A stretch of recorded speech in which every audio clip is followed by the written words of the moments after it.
Hello Champagne Dreamers, welcome back to my channel. I'm your girl, Miss J, the trash queen of glam, geek, and gore. And for today's video, we are going to get my predictions for what's coming to the beauty world in 2021. Now I know that Angelica Nyqvist from Sweden does this video every year. I haven't watched hers yet because I didn't want to get influenced, because she's usually right, by the way. If you haven't watched her video, I will make sure that I go ahead and link that down in the description box, because she's always my inspiration for this. But I have lots of things that I've been saying throughout the year. I'm like, I bet we're going to see more of that. So I put together 10 things that I think we're going to see in 2021. I'm super excited to record this and come back at the end of the year, and we can talk about, was I right? Was I close? So these are 10 things that I think we're going to see in the makeup world in 2021. If you want to hear my predictions, then stick around. We're getting into it right now.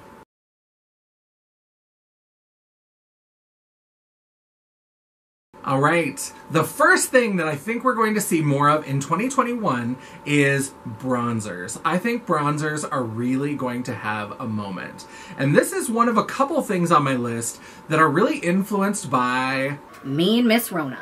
When all of this stuff started, I don't think anybody knew how long it was going to last, how big it was going to get, how serious, how many people have lost their lives because of this. And so people thought, oh, we're just in for like, a couple weeks, maybe a couple months of, locking down and sitting tight and all that stuff. And of course, people just can't act right.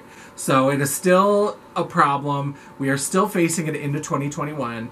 And 2021, I think there's going to be a bronzer moment because people didn't really get a chance to travel. And even as people are maybe going to start to be able to travel more in 2021, I think we're going to see more bronzers. It's kind of like, I'm from the Midwest, and anytime anybody went to like a warm weather destination on any kind of vacation, they would always hit the tanning beds before they left, so that they didn't go with their pasty North Dakota fish belly white skin.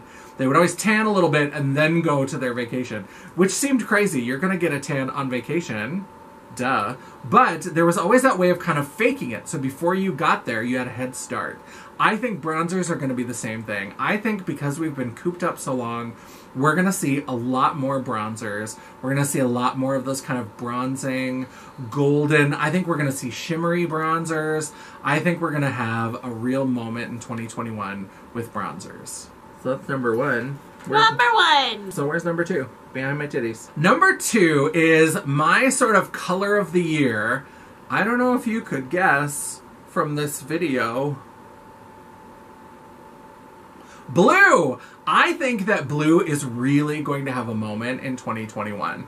And I think it's going to be a lot like how we used to see a lot of those neutral palettes with a pop of blue. I think the companies that are less successful at harnessing the love around blue are going to do shit like that. I think we're going to see more of these like neutral beachy palettes with one, maybe two blues. But then I think about something like the Lunar Beauty Eternal Eclipse palette, where it's got some neutrals and some metallics, and then that bottom row is all beautiful blues and deep, rich grays. I think we're going to see more palettes where it's not a fully blue palette, but it's also not just a pop of blue. I think we're going to have, if you've got 3 rows, you're going to have some neutrals, you're going to have some blues, and maybe you're going to have some textures. I think that that's what we're going to see a lot of in 2021. I think we're heading back to a moment where blue is really going to be featured. We're already starting to see some of those kinds of things. I think about like the new Fumi collab with Juvia's Place, that little 4-pan disco vibe or disco fever, whatever she called it, with those beautiful blues. I think we're going to see more of that, and it's going to be more than just one blue in a palette. Now, the companies that are a little bit less creative and maybe are just sticking to the typical, they may go with like the neutral with one pop of blue, but we've been there, we've done it, we've talked about it, we've bitched, we've moaned, we're over it. I think we're going to start to see a range of blues in with other neutrals and colors and textures. Another thing that I think we're going to see in 2021, unfortunately, this is not good news for me, I think we're going to see more neutrals. I think that everything kind of goes in cycles, right? Like things go out of fashion for a while, they come back in, things sort of move, and they're always kind of going around. Just like how we see different finishes will sort of like make the rounds. And we've had a lot of rainbow palettes, a lot of really vivid things. So many brands have put out like rainbows and brights and neons and pastels. I think we're going to get more neutrals. I really do. Now, what I'm hoping to help kind of make it less boring for me, this is all just my sort of, me sort of looking out for me. I hope that we get more cool tone neutrals. This is a perfect time for Urban Decay to bring back some version of the Naked Smoky palette. Cool tone neutrals to go with all the blues that we're going to see. I think that's where it's going to be. I think a lot of the neutrals that are going to come up are not just going to be brown and gold and bronze. I think we're going to start getting more smoky, gray, cool tone, taupey sort of neutrals with blues. I think that's what we're going to see. And also another one for the people who are more warm toned, we've started to see some like khaki green and like swampy green and mustard yellow, those kinds of colors. I think that's what we're going to get for the warm neutral lovers. I think that we're going to not have as many like warm reds or warm oranges. I think we're going to get mustard, and I think we're going to get like mossy greens. That's what I think we're going to see in terms of the neutrals. But it's not like there aren't still color lovers out there. Just like when it's all rainbows and pastel, we know that there's still neutral lovers out there. And I think for color lovers, we're going to be getting textures. So I think we're going to see more with glitter, especially as eco-friendly glitter and biodegradable glitter becomes more available. Lit Cosmetics put out some of their eco glitters. I think we're going to start to see more textures. I think we're going to see more glitter options for color lovers. And I think we're going to see more metallics. I think we're going to see metallic shades really kind of having their moment. Now, multi-chromes aren't going anywhere. I think we've started to really dig into some multichromes, and with Cleona putting out all different kinds, pastel multichrome, iridescent multichrome, they're not going anywhere, but I think we're also going to see a shift to metallic, like the JD Glow Metallon shadows, or Give Me Glow. Oh my god, if you've seen their Instagram, I'm recording this in December, and they showed off some new metallic shades that they're going to have in their lineup, and they are just like liquid chrome. They are beautiful. I think we're going to see more glitter and more chromey kind of metallic things for us color lovers. Now for foundations, I think we're going to start to swing around to matte foundations again. We've had a lot of dewy kind of luminous foundations, but it's not going to be the matte foundation that you're thinking of. It's not going to be the sort of cake face KVD Vegan Beauty Lock-It foundation that's like cement on your face. I think that if we have anything that's cluing us into what brands are going to start doing, it's the Oma Beauty Say What foundation. This soft matte, I think we're going to see this where it's still skin-like, it's still very beautiful, it's not going to be super cakey, it's not going to be super high coverage right away, it's absolutely going to be buildable. This is buildable, but it goes on with a light layer, it's sort of soft and beautiful. And I think we're going to have more of that in 2021 as well. The next thing, kind of like bronzers, that really is impacted by Mean Miss Rona just refusing to leave the party. She just won't go away. I think liquid lipsticks are going to make a comeback. And I know that all those bitches who have been so excited about gloss, gloss, gloss. 2020 was like everybody had a fucking gloss and a cream lipstick and all this kind of shit. And you know what? You put a mask on and that is ruined. And I think that we're going to start seeing liquid lipsticks making a comeback. I don't know for how long. I don't know if it's going to be a stopgap measure, because a lot of people don't even do their lips, or they'll leave their lips bare and then throw on a quick lipstick when they get where they're going. Because a gloss, or like those cream lipsticks that Fenty, they just put out that new, like, more opaque gloss, the cream gloss bomb or whatever it's called.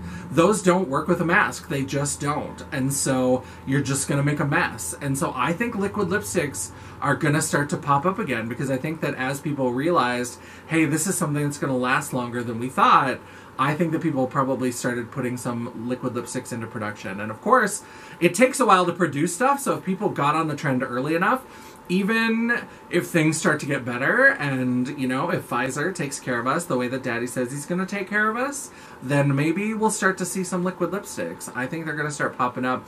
I wouldn't be surprised if by summer, a lot of brands are releasing liquid lipstick collections. Mark my words. The next thing that I think we're going to see in 2021 is more collabs. I don't think collabs are going anywhere. I think that we're going to see more collabs, and not just big collabs. I think that we're going to start to see more of the things that we started to see in the last year, year and a half. And I think smaller brands and smaller creators. So think about like the Smoky Glow and Midas Cosmetics collab, or Butte Bean and Shroud Cosmetics.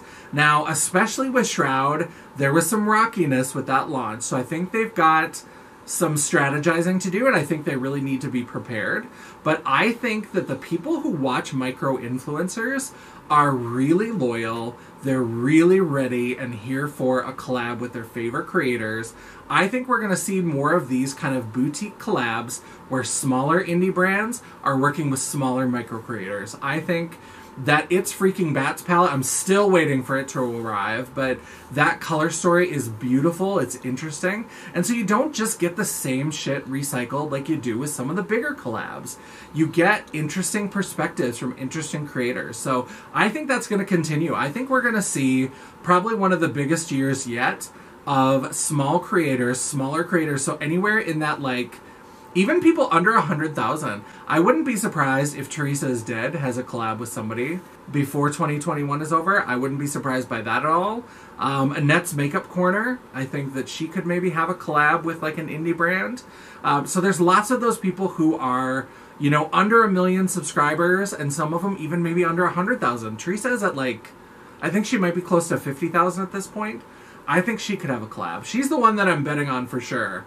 I think our Garbage Queen is going to get a collab, and I am here for it.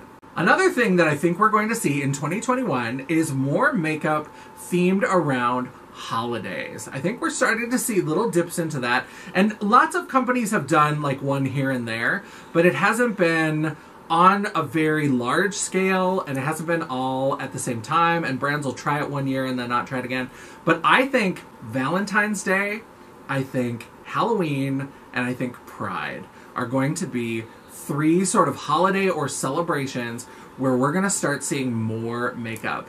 So I think about this last year when Natasha Denona put out the Love palette, and then she had the Cheek palette that came out around Valentine's Day. And that was when we were in that trend of all the like pinky purple palettes anyway. I think we're going to see more Valentines. I think that people are realizing that Valentine's, it's long enough after Christmas. People have paid down their credit cards after all their holiday shopping. And so I think that that's a good time to jump back into doing a themed collection. Halloween obviously is all about makeup and disguise and characters and creating interesting looks and things like that. So I think Halloween, we've seen lots of brands do them, but they'll do one and then not again. Like BH Cosmetics did one this year. I'm trying to think of other ones, like Peachy Queen put out the like Sweet Dreams palette that was like a ripoff of Nightmare on Elm Street. But I think we're going to start to see more really thoughtful Halloween collections. Kind of like Kylie Cosmetics did a few years ago with that whole collection. And I think we're going to see whole collections. Even if they're not huge collections, I think it's not just going to be an eyeshadow palette. I think it's going to be maybe a palette and some cheek products, maybe a couple lip products. We're going to start to see collections. And those are the 3 that I think we're going to see. I think we're going to see Valentine's Day, I think we're going to see Halloween, and I think we're going to see Pride. I think that those are the ones that make the most sense. Although, give me a Thanksgiving palette. I'm here for it. Turkey realness, bitch. So dumb. The next thing is related to a brand, and that's BH Cosmetics. And looking at what they've done this last year, I think in 2021, we're going to see BH Cosmetics become the new NYX Cosmetics. For better or for worse. Anybody remember back in the day when NYX Cosmetics was like everybody's favorite drugstore brand? Do you remember that? NYX used to be bomb-ass makeup. It used to be so good. And then they started like raising some of the prices, and that was okay as long as the things were good. So they had those like In Your Element palettes, and they were good, but they were too expensive and they went on clearance. And then their stuff has really been super sketchy since then. They've been really inconsistent. So NYX now, I don't even check for them. I can't think of the last time I bought a NYX product. And I used to buy a ton of NYX products. I think BH Cosmetics is set to be the next NYX. And I hope that that means that they're going to take the best of what NYX used to do and not the worst. Because BH Cosmetics, if you look at some of their releases through the last half of last year, they had the Sweet Shop palettes, which were amazing. These were so hugely popular and they sold out. And then they did that surprise restock like near the holidays, and it was fantastic and people loved it. These are phenomenal. Now they were $18, which for BH Cosmetics was kind of pricey for an 8-pan eyeshadow palette. And there were 6 of them, so if you wanted all of them, like I did, because I'm a monster, then it was laying out a significant amount of money at one time, but these were phenomenal. Then they followed it up with that absolute trash Halloween collection, the Drop Dead Gorgeous collection. The larger of the 2 palettes was $18 still. It was much smaller pans, it was more colors, but it was just garbage. It was junk makeup, it was terrible. And then they came out with those weekend palettes, so Avocado Toast, Blueberry Muffin, and Mimosa. And those were great. So they've kind of ping-ponged back and forth, kind of like NYX started to do. But I think that they are really going to start to be the new NYX for a while, and I hope that they do well with it. Because I love their matte finish foundation. It's fantastic and under $10. I think they're poised to be the next NYX, but they have to get their shit under control. They gotta have quality control. They can't become inconsistent like that. If they're gonna start raising the prices and putting out more collections, they gotta be on it, and I hope they achieve it, because I think we're gonna be looking at them to be the next NYX in 2021. And the last thing that I think we're gonna see more of in 2021 is luxury brands slumming it with the commoners. And the reason why I think we're going to see that is because of all the talk and the hype and the discussion around this palette. Pat McGrath's Holiday Celestial Divinity palette. So it really kind of surprised everybody when Pat McGrath moved away from her big, beautiful, luxurious, lacquered 10-pan, $125 eyeshadow palettes, and instead put out the Celestial Divinity, which had 18 pans, but they were much smaller. It was in cardboard packaging. The design on the front was a sticker. Like, people were like, what the fuck is going on with Pat McGrath? But it was only $78. And so I think that she was able to bring in new consumers that just weren't ready to pull the trigger on a $125 palette. I mean, hello, this bitch right here. I still haven't been able to bring myself to buy one of those big mothership palettes. I look at them and I lust after them, but I just can't do it. It's so expensive. That's $12.50 per pan. That's ridiculous. And they're beautiful, but I can't convince myself. And I bought that holiday palette. And once I had it, I mean, I know that there's none of the special shades. If you want to hear my rant about that, I'll link that up in the cards. All of the shades in there, they're wonderful, but it's nothing that makes me say I need to have 10 of those for $125. It's just not. But I think that we're seeing brands play around with price points. So Natasha Denona, who used to only have those like $220 and $129 eyeshadow palettes, has played around with price points and started bringing out those like $65 palettes. And, you know, really kind of, and then the mini palettes and working with the like $25 to $30 range. So I think that we're going to see more of these luxury brands try to pull in more consumers by offering different variations of their products that are at different price points to kind of lure people in. It may work, or it may be like the Pat McGrath holiday palette where it convinced me that you're right, you don't need that for $125. But I think for a lot of people, it'll be a doorway into the brand, and once they fall in love with it and decide that it's wonderful, I think that it's going to work to convince them to buy more of those products. So I think that we better be ready to see some of these luxury brands. I wouldn't be surprised if maybe Tom Ford, maybe Charlotte Tilbury. I don't know if any of the big fashion houses, like I don't know if Gucci, YSL, I don't know that they're going to play that game, but I think some of these like smaller kind of personality based, I wouldn't be surprised if maybe we see some things from Marc Jacobs. He's not super expensive like some of these other ones, but who knows? But I think some of these luxury brands are going to start playing in new tax brackets. All right, that is the video. Let me know below what you think of my predictions for 2021. Let me know if you think I have any of them completely wrong. Do you agree with all of them? Is there anything that you think I missed? Anything that you see coming for 2021 that I didn't catch in my crystal ball? Let me know down in the comments below. I love having that discussion, so definitely let me know and we'll talk about it. While you're down there, don't forget to give this video a thumbs up or give it a thumbs down. We'll take the engagement either way. The algorithm isn't a picky bitch, and neither am I. While you're down there, don't forget to hit the subscribe. While you're down there, don't forget to hit the subscribe button and also hit that bell icon so you'll be notified of all future uploads.